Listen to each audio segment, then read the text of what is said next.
Hi again guys, so we've got another GranTurismo 6 tune video for you today, and this time it's for the Toyota Celica GT-Four. This is the ST205 shape. So you want your racing soft tyres as usual.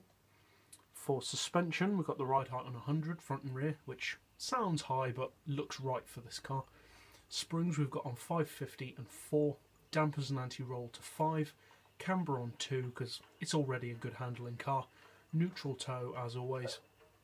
For the gearbox we've got an auto setting of 230 as you can see. For the individual gears, as you can see, we've got the first one to 2370, then second, third, fourth and fifth we've got all the way to the left, and then sixth to 0.543 as you can see, with a final drive of 4. For the diff, low initial torque as usual, high acceleration and low braking. And we've got a torque split of 30-70 just to make it handle a little bit more like a rear-wheel drive car and reduce that understeer on the corners. We've got all the power upgrades, and I would recommend NOS. And obviously you want weight loss. Traction control is turned off as usual. Yeah, so I'm surprised that the Celica isn't used more. I can understand why, but I'm kind of still surprised that it's not. I can understand why it's not used more, in as much as, you know, the Supra is far quicker for top speed racing. You know, the Skyline, the Silvia, they're all better than the Celica, or most of them are better than the Celica. But still, the Celica's got a pretty strong fan base, and I would have thought that more people would still use it.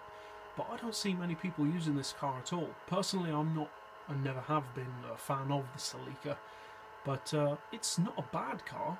I can't recall how the other Celicas compare, but speaking purely for this one, it's actually a pretty decent car for its power. The top speed is pretty good. Obviously it's quick off the line because of the all-wheel drive and being rally based.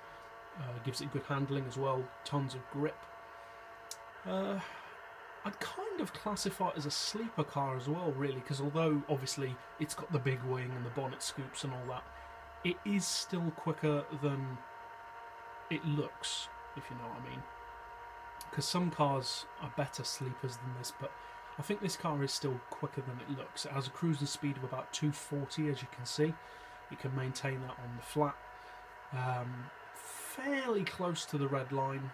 Got around 1000 RPM-ish of draft potential, so should get up around 260 fairly easily, probably even the 270 region actually. So if you need it to do more than that, just extend the final drive a little bit more as usual. But yeah, it's actually a pretty decent car, even though I'm not a fan of the Celica. So if you haven't tried it before, yeah, I would recommend it.